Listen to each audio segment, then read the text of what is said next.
आज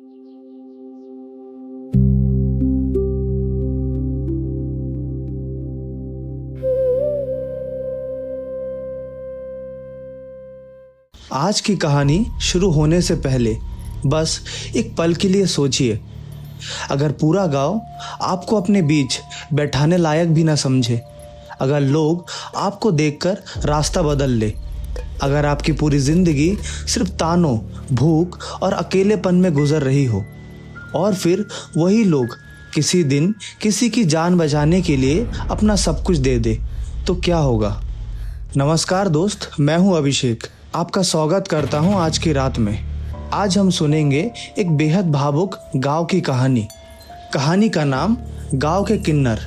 गांव के किनारे रहने वाले कुछ किन्नर, जिन्हें समाज ने कभी अपनाया नहीं, जिनका गुजारा सिर्फ शादी ब्याह में नाचकर, बधाई गाकर और लोगों के दरवाजे पर जाकर होता था, जिनके हिस्से में अक्सर बचा हुआ खाना आता था, ताने आते थे और रातों का लंबा अकेलापन।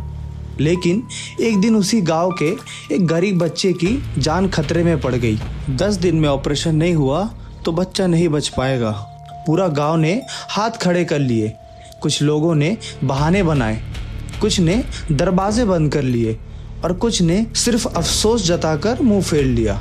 लेकिन तब जिन लोगों को बरसों तक अपने दरवाजों से दूर रखा गया था, उन्हीं लोगों ने अपनी भूख, अपनी बचत और अपनी पूरी जिंदगी की कमाई दवा पर लगा दी। क्या ऑपरेशन समय पर हो पाया या फिर बहुत देर हो चुकी थी, ये जानने के लिए आपको इस कहानी के आखिर तक हमारे साथ रहना होगा। बरईपुर गांव दूर से देखने पर किसी पुराने चित्र जैसा लगता था। चारों तरफ फैले धान के खेत, बीच बीच में खड़े आम और नीम के पेड़ और मिट्टी की सकरी गलियां। सब कुछ इतना शांत था कि बाहर से आने वाला कोई भी आदमी उसे एक सुखी गांव समझ बैठता। लेकिन उस गांव की चमक के पीछे एक ऐसा कोना भी था जिसके बारे में कोई खुलकर बात नहीं करता था।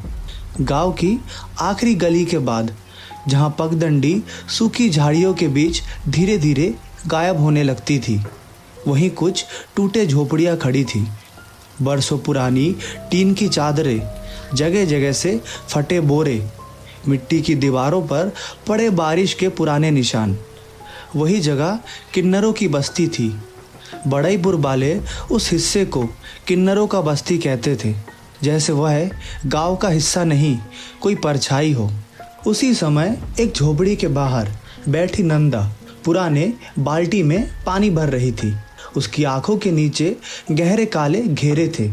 लगता था रात भर ठीक से सोई नहीं थी। पास ही बुझते चूल्हे से राख की हल्की गंध उठ रही थी। आज कुछ बचा है खाने को? अंदर से फुलवा की आवाज़ आई। नंदा ने बिना पीछे देखे जवाब दिया, 2 सूखी रोटियां हैं, वो भी आधी जली हुई। कुछ पल बाद फुलवा बाहर आई। उसकी साड़ी का किनारा जगह जगह से फटा था, लेकिन चेहरे पर फिर भी एक बनावटी मुस्कान चिपकी हुई थी। चलो आज भी राजा महाराजों जैसे नाश्ता करते हैं। उसने हंसने की कोशिश की, लेकिन उसकी हंसी में भूख साफ सुनाई दे रही थी। झोपड़ी के कोने में बैठी रेशमा चुपचाप दीवार को देख रही थी। उसकी गोद में पुराना चांदी का एक कंगन रखा था, जिसे वह अक्सर कपड़े से साफ करती रहती थी। वह शायद उस बस्ती की सबसे शांत आत्मा थी। कम बोलती थी, लेकिन उसकी आंखों में हमेशा कोई पुराना दुख तैरता रहता था। नंदा ने रोटियां 3 हिस्सों में बांटी, इतनी पतली कि जैसे भूख का मजाक उड़ाया जा रहा हो। तीनों बिना कुछ बोले खाने लगी।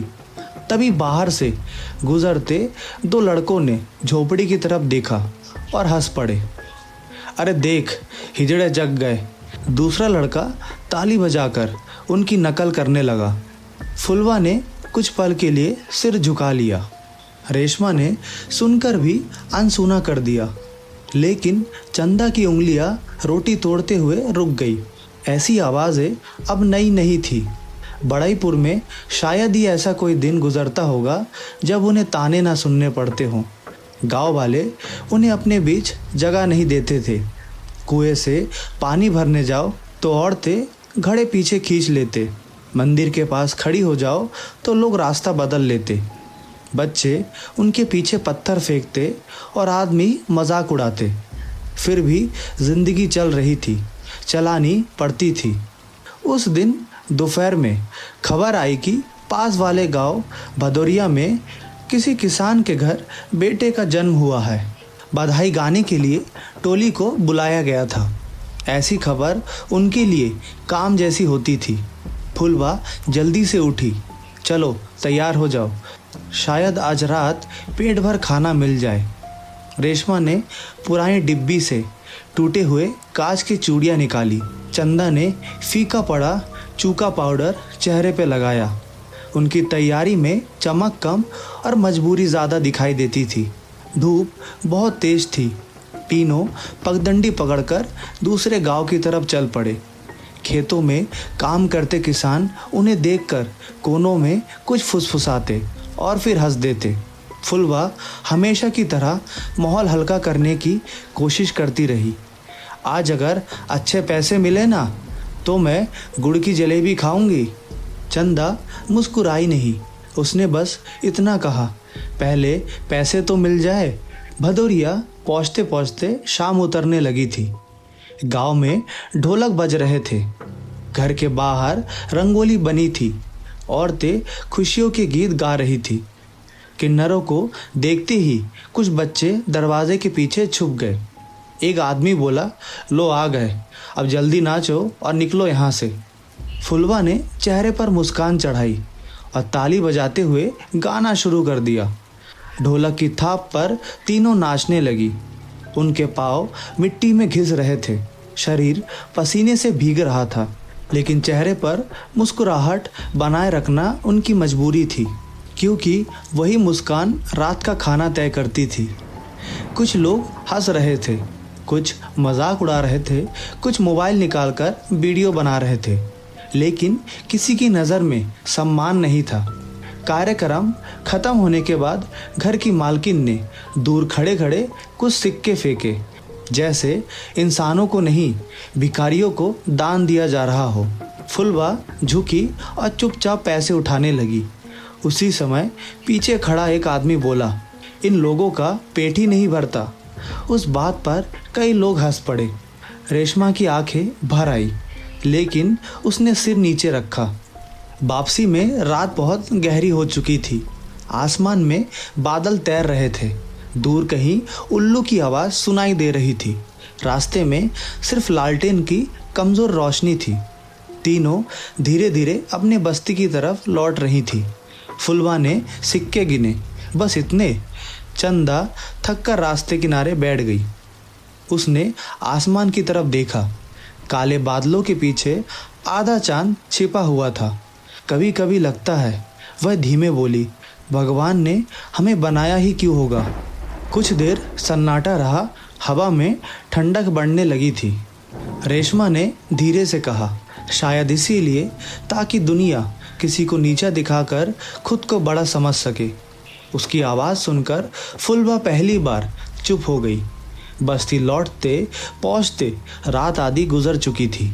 झोपड़ियों के आसपास अंधेरा पसरा हुआ था। कहीं कोई चूल्हा नहीं जल रहा था। भूख जैसे हर दीवार से चिपकी हुई थी। नंदा ने कमाई हुए सिक्के मिट्टी के पुराने डिब्बे में रखे। बस कुछ मुट्ठी भर पैसे, पूरे दिन की थकान, अपमान और भूख की कीमत। रेशमा चुपचाप बाहर बैठ गई। हवा उसके बालों को धीरे धीरे हिला रही थी। उसी समय गांव की तरफ से बच्चे की हंसी सुनाई दी। शायद कहीं कोई परिवार साथ बैठकर खाना खा रहा था। फुलवा ने बुझती लालटेन को देखा और धीमे से बोली, हमारे हिस्से में ऐसा घर कभी नहीं आएगा ना। चंदा ने जवाब नहीं दिया। उसने बस लालटेन की लौ को थोड़ी और ऊंची कर दी, लेकिन उस छोटी सी रोशनी से उनकी ज़िंदगी का अंधेरा कम नहीं हुआ। बड़ाईपुर में सावन आने वाला था। सुबह सुबह आसमान में बादलों की लंबी कतारें तैरने लगी थी। खेतों के ऊपर ठंडी हवा घूमती रहती और मिट्टी से उठती भीनी खुशबू पूरे गांव में फैल जाती। लेकिन मौसम की यही नरमी भी गांव के किनारे बसे उस छोटी बस्ती तक पहुंचते पहुंचते फीकी पड़ जाती थी। चंदा की झोपड़ी के बाहर उस दिन चूल्हा बिल्कुल ठंडा पड़ा था। राख पर रात की नमी जम चुकी थी। फुलवा खाली पीतल का डब्बा उलट पलट रही थी। अंदर एक दाना तक नहीं बचा था। उसने डिब्बा ज़मीन पर रखा और गहरी सांस लेकर बोली, अगर आज भी काम नहीं मिला तो कल पानी पीकर सोना पड़ेगा। रेशमा कोने में बैठी पुराने कपड़े सिल रही थी। उसकी उंगलियों में सुई कई बार चुभ चुकी थी, लेकिन वह बिना आवाज़ किए काम करती रही। चंदा बाहर खड़ी दूर गांव की तरफ देख रही थी। सुबह के समय बड़ाईपुर बड़ा जीवित लगता था। औरतें सिर पर घड़े रखकर कुएं की तरफ जाती, किसान बैलों को लेकर खेतों में निकलते, बच्चे धूल उड़ाते स्कूल भागते। हर तरफ जीवन था, सिर्फ उनकी बस्ती को छोड़कर। वहाँ हमेशा एक अजीब सन्नाटा रहता था। ऐसा लगता था जैसे गांव ने उन्हें अपनी दुनिया से अलग धकेल दिया हो। तभी दूर से ढोलक की हल्की आवाज़ सुनाई दी। फुलवा तुरंत उठ खड़ी हुई।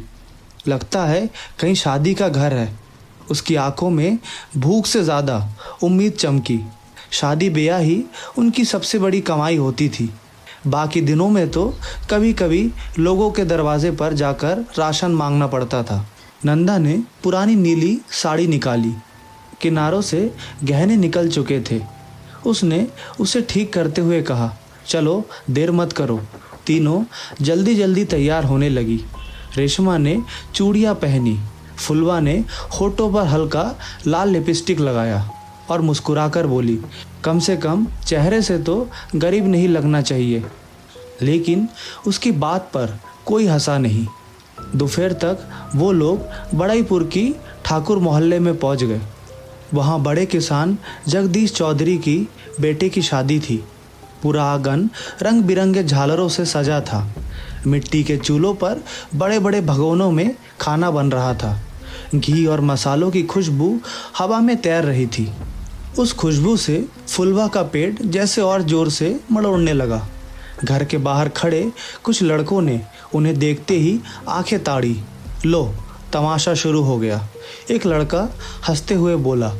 फुलवा ने हमेशा की तरह मुस्कुराकर बात टाल दी, अरे बाबू, शादी में खुशी नहीं होगी क्या?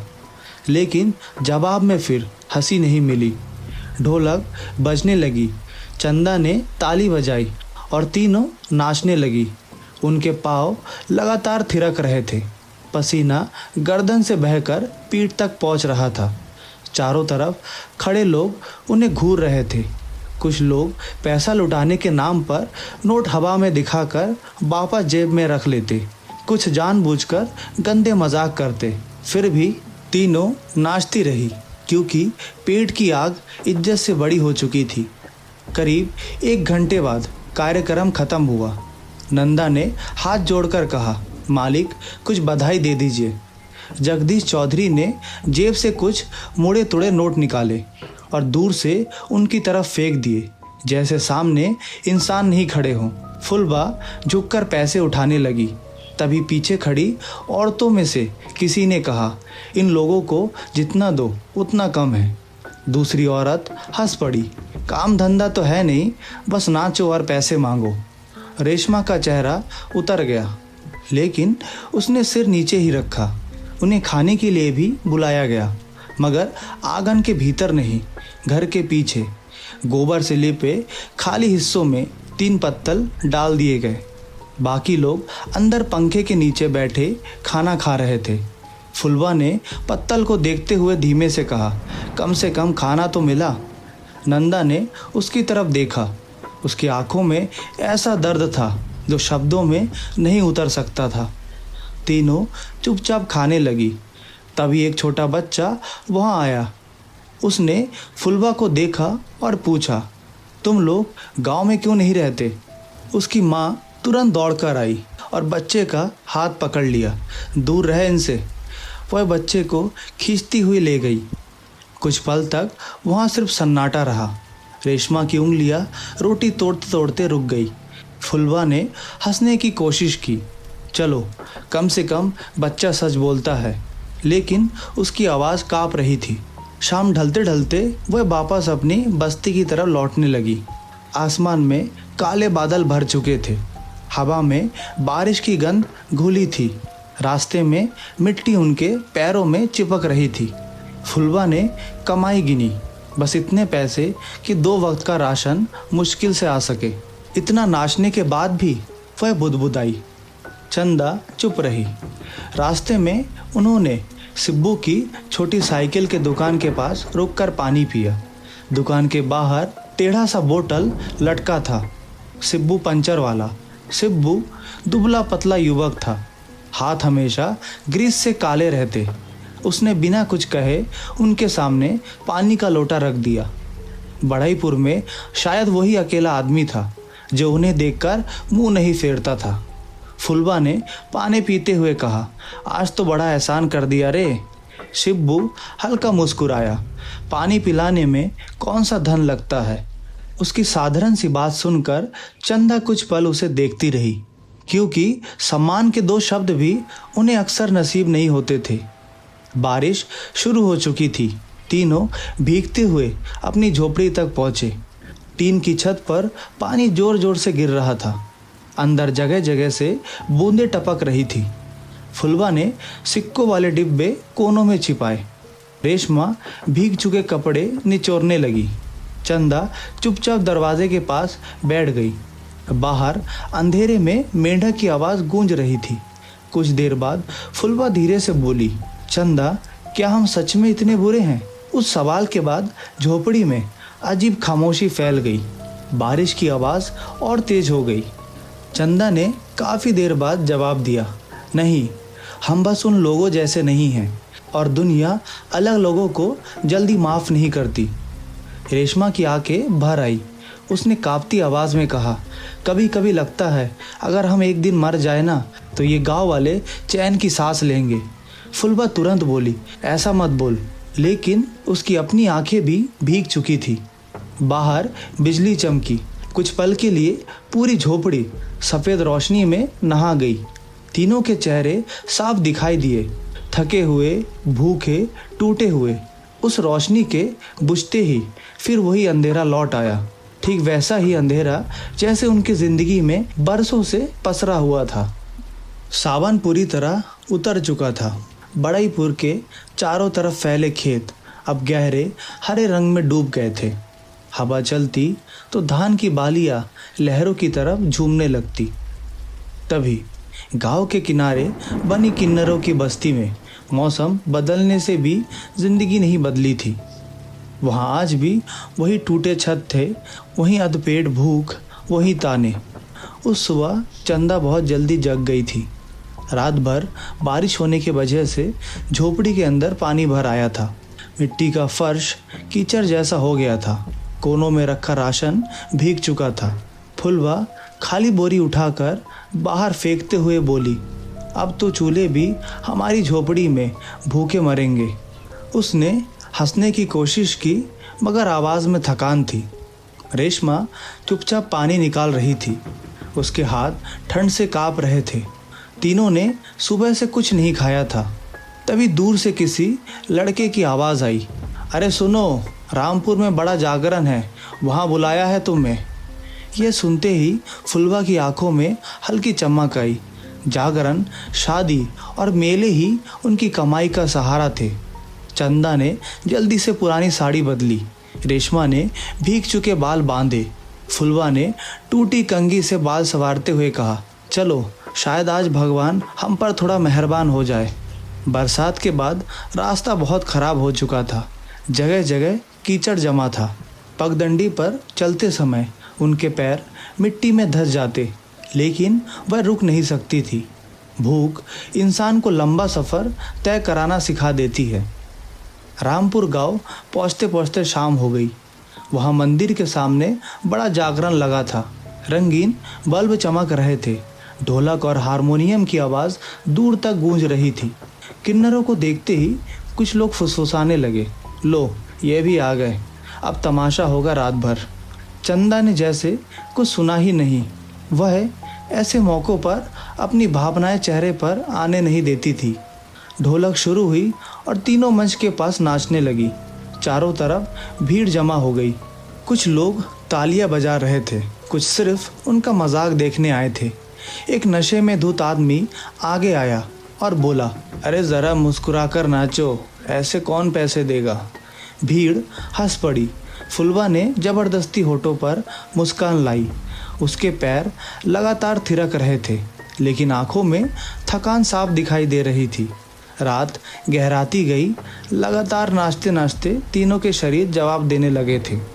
पसीना बारिश की नमी में मिलकर कपड़ों से चिपक गया था, लेकिन जितनी देर वह नाचती उतने ही जल्दी पैसे मिलने की उम्मीद रहती। करीब आधी रात को कार्यक्रम ख़त्म हुआ। आयोजन करने वालों ने कुछ नोट दिए और बचा हुआ खाना एक पुराने अखबार में बांधकर उनकी तरफ बढ़ा दिए, जैसे इंसानों को नहीं, किसी आवारा जानवरों को टुकड़े दिए जा रहे हों। फुलवा ने फिर भी सिर झुकाकर खाना ले लिया, क्योंकि भूख इज्जत से बड़ी हो चुकी थी। वापसी में रास्ता सुनसान था। चारों तरफ सिर्फ मेंढकों की आवाज़ और दूर कहीं कुत्तों की भौंकने की आवाज़ सुनाई दे रही थी। आसमान में बादल छाए थे और बीच बीच में बिजली चमक रही थी। तीनों थकी हुई धीरे धीरे चल रही थी। तभी सामने से लकी राम साहू अपने बैलगाड़ी में आता दिखाई दिया। उसके बैलगाड़ी में धान की बोरियां भरी थी। साथ में 2 आदमी लालटेन पकड़े बैठे थे।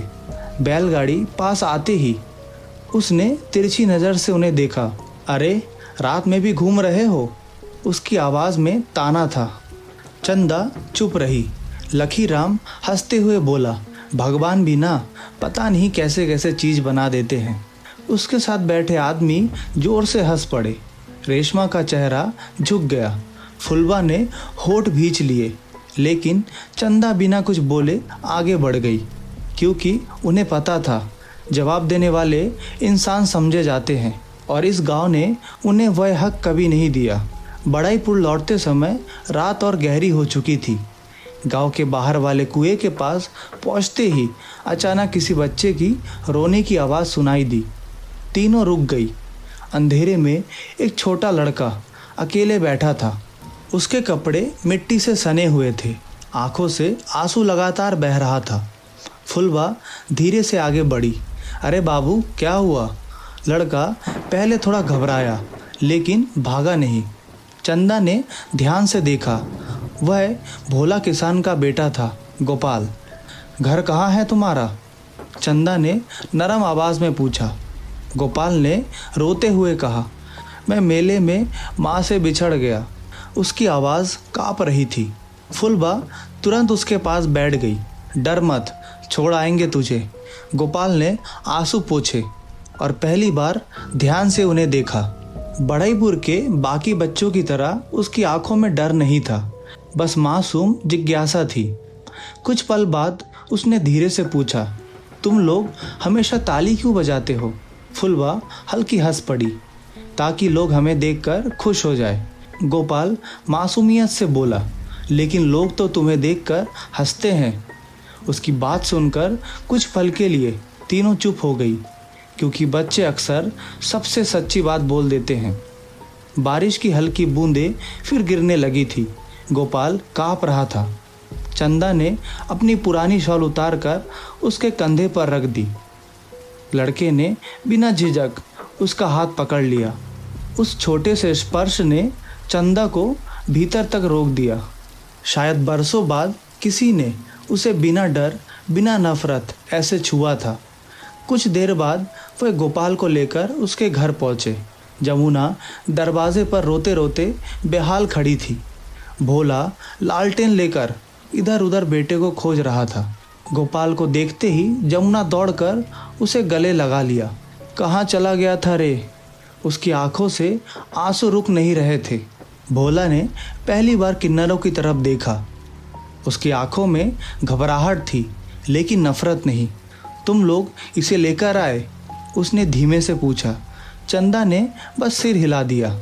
फिर भोला बोला, धन्यवाद, ये शब्द सुनते ही फुलवा और रेशमा एक दूसरे को देखने लगी, क्योंकि बड़ाईपुर में लोग उन्हें ताने देते थे, धन्यवाद नहीं। गोपाल अभी भी चंदा की शॉल पकड़े खड़ा था। उसने मासूम आवाज़ में कहा, माँ, इन्होंने मुझे डरने नहीं दिया। जमुना ने कुछ नहीं कहा, लेकिन उसकी आंखें नरम पड़ गई। चंदा ने धीरे से शॉल वापस ली और मुड़ गई। तीनों वापस अंधेरे रास्ते पर चलने लगी। पीछे घर की लालटेन की रोशनी धीरे धीरे छोटी होती जा रही थी। फुलवा चलते चलते बोली, आज पहली बार लगा जैसे हम भी इंसान हैं। चंदा ने कोई जवाब नहीं दिया, लेकिन बरसों बाद उसके चेहरे पर बहुत हल्की, लगभग अदृश्य मुस्कान उभरी थी। बड़ाईपुर में उस सुबह अजीब सी बेचैनी फैली हुई थी। आसमान पर भारी बादल छाए थे, हवा में घुटन थी, जैसे बारिश आने से पहले धरती खुद सांस रोककर खड़ी हो। गांव की गलियों में लोग धीमी आवाज़ में कुछ बातें कर रहे थे। हर चेहरे पर चिंता की हल्की परत दिखाई दे रही थी। कारण सिर्फ एक था, भोला किसान का बेटा गोपाल। पिछली रात अचानक उसकी तबीयत इतनी बिगड़ गई थी कि पूरा घर घबरा उठा था। खाते खाते वह आंगन में गिर पड़ा था।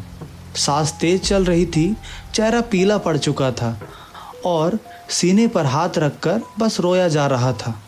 जमुना की चीख सुनकर पड़ोसी दौड़े चले आए। भोला ने बिना देर किए गोपाल को गोदी में उठाया और वैद हरिपाल के घर की तरफ भागा। गांव के रास्ते पर सिर्फ लालटेन की कमज़ोर रोशनी थी। दूर कहीं कुत्ते भौंक रहे थे। भोला की सांसें टूट रही थी, लेकिन उसके कदम रुक नहीं रहे थे। वैद हरिपाल ने गोपाल की नब्ज़ देखी, फिर धीरे धीरे उसका सीना सुना। उसके चेहरे की गंभीरता देखकर जमुना का दिल कांप उठा। क्या क्या क्या हुआ वैद जी? उसने डरते हुए पूछा। हरिपाल कुछ पल चुप रहे, फिर धीमी आवाज़ में बोले, मामला साधारण नहीं है, इसे शहर ले जाओ। उनकी बात सुनते ही भोला की आंखें फैल गई। अगली सुबह गोपाल को शहर के छोटे अस्पताल ले जाया गया। वहाँ डॉक्टरों ने जांच करने के बाद जो कहा, उसने भोला और जमुना की दुनिया हिला दी। दिल का ऑपरेशन करना पड़ेगा। डॉक्टर की आवाज़ स्पष्ट थी। अगर 10 दिन के अंदर इलाज नहीं हुआ तो बच्चे को बचाना मुश्किल होगा। जमुना की आंखों के आगे अंधेरा छा गया। भोला कांपती आवाज़ में बोला, कितना खर्च आएगा साहब? डॉक्टर ने कागज़ पर कुछ लिखते हुए कहा, करीब 2 लाख रुपए। 2 लाख? ये रकम सुनते ही भोला जैसे पत्थर बन गया। उसके लिए तो 2000 रुपये जोड़ना भी मुश्किल था। वापस गांव लौटते समय बैलगाड़ी में पूरा रास्ता खामोशी में बीता। गोपाल माँ की गोदी में बेसुध पड़ा था। जमुना बार बार उसके माथे पर हाथ फेर रही थी। बड़ाईपुर पहुँचते ही भोला मदद मांगने निकल पड़ा। सबसे पहले वह लकीराम साहू के घर गया। बड़ा आंगन, ऊंची दीवारें, दरवाज़ों पर बंधे मोटे बैल। गांव में सबसे ज़्यादा पैसा उसी के पास था। भोला हाथ जोड़कर खड़ा हो गया। साहू जी, मेरा बच्चा मर जाएगा, कुछ मदद कर दीजिए। लकीराम ने बिना भाव बदले उसकी बात सुनी, फिर बोला, भोला, इतना पैसा कोई यूं ही नहीं देता, मेरे पास भी फालतू रुपए नहीं है। भोला की आंखों में आंसू आ गए, थोड़ा ही दे दीजिए। लेकिन लकीराम अंदर चला गया और दरवाज़ा धीरे से बंद कर लिया। उस आवाज़ ने भोला को भीतर तक तोड़ दिया। पूरा दिन वह गांव के अलग अलग घरों में भटकता रहा। कहीं बहाने मिले, कहीं झूठी हमदर्दी, कहीं साफ इनकार। शाम तक उसके पैर जवाब दे चुके थे। जब वह घर लौटा तो जमुना दरवाजे पर बैठी रो रही थी। गोपाल अंदर खाट पर लेटा था। उसकी सांसें पहले से ज़्यादा भारी हो चुकी थी। उसी समय रास्ते से गुजरती चंदा ने यह सब देख लिया। वह कुछ पल दरवाजे के बाहर खड़ी रही। अंदर से जमुना की टूटती आवाज़ सुनाई दे रही थी, हम अपना बच्चा नहीं बचा पाएंगे भोला। यह सुनकर फुलवा की आंखें भर आई। तीनों चुपचाप अपने बस्ती की तरफ लौट गई। उस रात बारिश बहुत तेज हुई। टीन की छत पर गिरती बूंदों की आवाज़ पूरे झोपड़ी में गूंज रही थी। बीच बीच में बिजली चमकती तो अंदर बैठे तीनों के चेहरे कुछ पल के लिए साफ दिखाई देते। चंदा मिट्टी के कोनों में रखे पुराने डिब्बे को देख रही थी। उस डिब्बे में बरसों की छोटी छोटी बचत रखी थी। कभी शादी से मिले पैसे, कभी भूखे रहकर बचाए सिक्के, कभी बधाई में मिले नोट। वह धीरे से उठी और डिब्बा सामने रख दिया। फुलबा समझ गई। तू क्या सोच रही है? चंदा ने धीमी आवाज़ में कहा। गोपाल को बचाना पड़ेगा, रेशमा तुरंत बोली। लेकिन इतने पैसे कहाँ से आएंगे? चंदा ने डिब्बा खोला। अंदर सिक्कों और मुड़े नोटों की छोटी सी दुनिया पड़ी थी। जितना है सब दे देंगे। फुलबा कुछ पल उसे देखती रही, फिर बिना कुछ कहे अपनी साड़ी के पल्लू में बंधी गांठ खोली। उसमें कुछ नोट रखे थे। ये भी रख ले। रेशमा चुपचाप बैठी रही। फिर उसने धीरे से अपना चांदी का कंगन उतारा, वही कंगन जिसे वह हर रात कपड़े से साफ करती थी। उसकी उंगलियां कांप रही थी। ये भी बेच देंगे। चंदा ने उसे देखा। रेशमा की आंखों से आंसू बह निकले। अगर बच्चा बच गया तो ये काफ़ी होगा। झोपड़े में कुछ देर सिर्फ बारिश की आवाज़ गूंजती रही। अगले दिन से तीनों ने पैसा जुटाना शुरू कर दिया। वह सुबह निकलती और देर रात लौटती।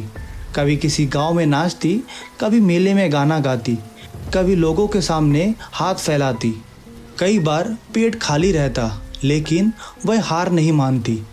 धीरे धीरे खबर फैलने लगी कि किन्नरों की टोली भोला के बच्चे के लिए पैसा जोड़ रही है। कुछ लोग उनका मजाक उड़ाते, अरे ये लोग क्या जान बचाएंगे। लेकिन कुछ गरीब लोग चुपचाप मदद करने लगे। किसी बूढ़ी औरत ने 1 बोरी चावल दिए, किसी मजदूर ने 50 रुपए रख दिए। सिब्बू ने अपनी दुकान की छोटी गुल्लक तोड़ दी। बस इतने ही है मेरे पास, उसने शर्माते हुए कहा। फुलबा की आंखें भर आई। दिन गुजरते जा रहे थे। गोपाल की हालत और बिगड़ती जा रही थी। 10 दिन में अब सिर्फ 2 दिन बचे थे। उस रात तीनों ने फिर पैसे गिने। झोपड़ी के बीच लालटेन जल रही थी। बाहर हवा तेज चल रही थी। चंदा ने धीरे धीरे से नोट गिनने शुरू किए। फिर उसने गहरी सांस ली। पूरे 2 लाख रुपए। कुछ पल तक कोई कुछ नहीं बोला। फुलवा की आंखों से आंसू निकल पड़े। रेशमा ने दोनों हाथों से चेहरा ढक लिया। बरसों की भूख, अपमान, टूटे इच्छाएं सब उस छोटी सी रकम में समा गए थे। चंदा ने पैसे वाली थाली को कसकर पकड़ा। उसकी आंखें नम थी। चलो, उसने धीमी आवाज में कहा, अब बच्चा बचेगा। बड़ाईपुर की उस रात में अजीब डर फैला हुआ था। भोला के घर के बाहर लोगों की भीड़ लगी थी। अंदर खाट पे पड़ा गोपाल दर्द से तड़प रहा था। उसकी सांसें बुरी तरह टूट रही थी। जमुना लगातार उसके सिर पर पानी की पट्टियां रख रही थी और रोते रोते भगवान का नाम ले रही थी। वैद्य हरिपाल ने बच्चे की हालत देखकर गंभीर आवाज़ में कहा, अब देर मत करो, अभी शहर ले जाना पड़ेगा। लेकिन बाहर मूसलाधार बारिश शुरू हो चुकी थी। गांव से शहर तक जाने वाला कच्चा रास्ता कीचड़ में बदल चुका था। बैलगाड़ी भी मुश्किल से जा सकती थी। भोला पूरी तरह टूट चुका था। वह दीवार पकड़कर बैठ गया। मैं अपने बेटे को नहीं बचा पाऊंगा। उसकी आवाज़ सुनकर जमुना और जोर से रो पड़ी। तभी दरवाजे के बाहर हलचल हुई। लालटेन की पीली रोशनी में चंदा, फुलबा और रेशमा खड़ी थी। तीनों बारिश में पूरी तरह भीग चुकी थी। चंदा की हाथ में पुराने कपड़े का थैला था। घर के अंदर बैठे लोग उन्हें देखकर चुप हो गए। बड़ाईपुर में शायद पहली बार ऐसा हुआ था जब किन्नर किसी के दुख में इस तरह दरवाजे पर खड़े थे। चंदा धीरे धीरे अंदर आई। उसने थैला भोला के सामने रख दिया। 2 लाख पूरे हैं। भोला कुछ पल उसे समझ ही नहीं पाया। उसने कांपते हाथों से थैला खोला। अंदर नोट भरे हुए थे। उसकी आंखें फैल गई। ये? फुलवा धीमे से बोली, तेरे बच्चे के लिए। जमुना फूट फूट कर रो पड़ी। वह चंदा के पैरों के पास बैठ गई। हम ये कर्ज कभी नहीं चुका पाएंगे। चंदा ने तुरंत उसे उठाया। बच्चे की जान बच जाए यही काफ़ी है। उसी समय बाहर से सिब्बू दौड़ता हुआ आया। मेरा ठेला साइकिल तैयार है। बारिश लगातार तेज होती जा रही थी। गोपाल को कपड़ों में लपेटकर ठेला साइकिल पर लिटाया गया। सिब्बू आगे पकड़कर चला, जबकि चंदा और भोला दोनों तरफ से उसे संभालते रहे। फुलवा लालटेन लेकर आगे आगे चल रही थी। कीचड़ इतना था कि पहिए बार बार धंस जाते। रास्ते में कई बार ठेला फिसला, लेकिन कोई रुका नहीं। गोपाल की सांसें हर पल कमज़ोर होती जा रही थी। जमुना लगातार रोते हुए उसका माथा सहला रही थी। रात बहुत लंबी लग रही थी। बरसात का पानी कपड़ों से होते हुए शरीर तक जमा हो चुका था। ठंडी हवा हाथों को सुन कर रही थी, लेकिन उस समय किसी को अपनी तकलीफ महसूस नहीं हो रही थी। सिर्फ एक डर था, कहीं देर ना हो जाए। आधे रास्ते में छोटा पुल पानी से डूब चुका था। तेज बहाव देखकर भोला के कदम रुक गए। अब क्या करे? कुछ पल के लिए सब खामोश हो गए। फिर चंदा आगे बढ़ी। उसने बिना कुछ कहे पानी में कदम रख दिया। बहाव बहुत तेज था। उसका पैर कई बार फिसला, लेकिन उसने ठेला पकड़े रखा। धीरे धीरे बाकी लोग भी उसके पीछे बढ़ने लगे। बारिश, अंधेरा, बहता पानी सब मिलकर जैसे रास्ता रोक रहे थे। लेकिन उस रात पहली बार बड़ईपुर के किनारे रहने वाले लोग किसी की ज़िंदगी के लिए दीवार बनकर खड़े थे। काफ़ी देर बाद वे शहर के अस्पताल पहुँचे। गोपाल को तुरंत अंदर ले जाया गया। डॉक्टरों ने ऑपरेशन की तैयारी शुरू कर दी। बाहर लोग भीगे कपड़ों में बैठे थे। रात के 3 बज चुके थे। अस्पताल के सफ़ेद दीवारों पर टंगी ट्यूबलाइटें लगातार झिलमिला रही थी। जमुना दोनों हाथ जोड़कर भगवान से प्रार्थना कर रही थी। भोला चुपचाप फर्श को देख रहा था। फुलवा पहली बार बिल्कुल शांत थी। रेशमा की आंखें लगातार ऑपरेशन थिएटर के दीवारों पर टिकी थी। और चंदा, वह दूर खिड़की के पास खड़ी बारिश को देख रही थी। उसकी आंखों में थकान थी, लेकिन भीतर कहीं अजीब सुकून भी था। सुबह होने लगी। बारिश अब धीमी पड़ चुकी थी। आसमान में हल्की सफ़ेदी फैलने लगी थी। तभी ऑपरेशन थिएटर का दरवाज़ा खुला। सब लोग एक साथ खड़े हो गए। डॉक्टर ने मास्क हटाया और हल्की मुस्कान के साथ कहा, ऑपरेशन सफल रहा। इतना सुनते ही जमुना रोते हुए ज़मीन पर बैठ गई। भोला की आंखों से आंसू बह निकले। फुलवा ने दोनों हाथों से चेहरा ढक लिया। रेशमा चुपचाप रोती रही और चंदा, उसने बस आंखें बंद कर ली, जैसे बरसों बाद उसके भीतर जमा कोई भारी पत्थर टूटकर गिर गया हो। कुछ देर बाद गोपाल को होश आया। वह बहुत कमज़ोर था, लेकिन जिंदा था। उसने धीरे धीरे आंखें खोली। सामने खड़ी चंदा को देखकर उसके होठ हल्के से हिले।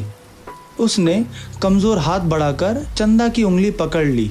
उस छोटे से स्पर्श ने चंदा की आंखें भर दी। बड़ईपुर लौटते लौटते शाम हो चुकी थी, लेकिन इस बार गांव की हवा कुछ अलग थी। खबर पूरे गांव में फैल चुकी थी। सबको पता चल गया था, जिन लोगों को वह सालों से अपमानित करते आए, उन्हीं किन्नरों ने अपनी पूरी जमा पूंजी देकर गोपाल की जान बचाई है। गांव के लोग रास्ते पर खड़े चुपचाप उन्हें देख रहे थे। किसी की आंखों में ताना नहीं था, किसी के चेहरे पर हंसी नहीं थी, सिर्फ शर्म थी। नथुनी काका धीरे धीरे आगे आए। वही नथुनी जो हमेशा बच्चों को उनसे दूर रहने को कहता था। उनकी आंखें लाल थी।